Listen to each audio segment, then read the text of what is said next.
When I was 10, my imagination soared far beyond the backyard swings. I didn't dream about riding a roller coaster under neon lights.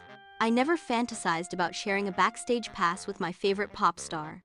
No, my heart was entirely captured by a hero painted in ink and animation. Captain Aurora wasn't just any character. She was a galactic warrior. She defended the Cosmos Alliance with a bravery that made my knees go weak. Every Saturday morning, I'd wake up at dawn just to catch her latest adventure. The TV's glow would fill the room, and I'd be glued to every frame. I watched her soar through starfields and battle interstellar tyrants. I cheered when she uncovered hidden star crystals. I gasped when she outwitted space pirates with nothing but her wits. In my daydreams, I wore her helmet and wielded her photon spear. I practiced her signature stance in front of the mirror. I even fashioned my hair to mimic her radiant star-shaped fringe. My room overflowed with Captain Aurora posters and action figures. Friends teased me, but I didn't care. I lived for her stories. She taught me that courage could shine brightest in the darkest voids.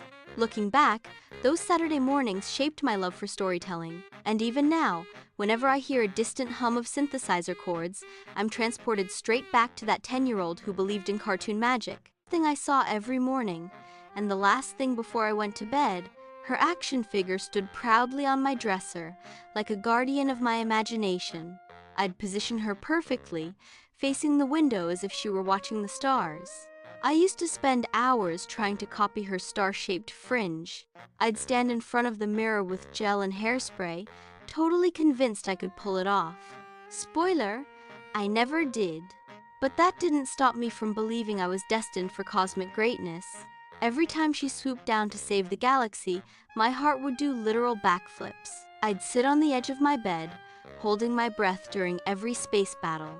When she won, and she always did, I'd cheer like it was the World Cup. I even had a stuffed owl I named Commander Fluff, my co-pilot. I'd hug him tight whenever the stakes got too high on screen. And in those quiet moments, I'd whisper, "Oh, Captain, you're my hero."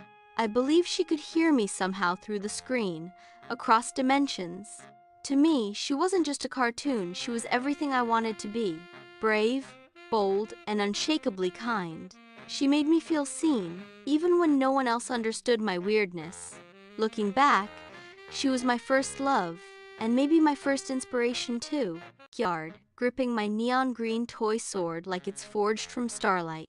"By the power of starlight," I shout, voice cracking with excitement as I charge at the defeated lawn chair. Later, I catch my reflection in the mirror, striking dramatic pose-a-zone fist on my hip, the other raised to the sky. I furrow my brow in fierce concentration, hair gel still in place from yesterday's failed attempt at Captain Aurora's fringe. Finally, I hunch over my notebook and scribble, "Captain Aurora, yawn, me," in bold letters, convinced that our cosmic duo is unstoppable.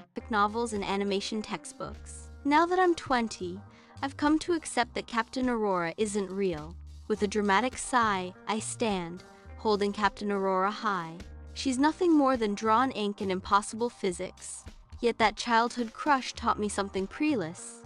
It showed me that believing in heroes isn't foolish, it's necessary. It's the bold choice to let your imagination carry you away.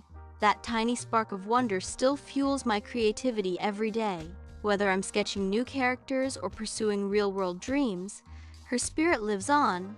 I catch myself whispering her motto in the studio just like I did on Saturday mornings. So here's to first, crushes in cartoon characters or the ones we meet in life.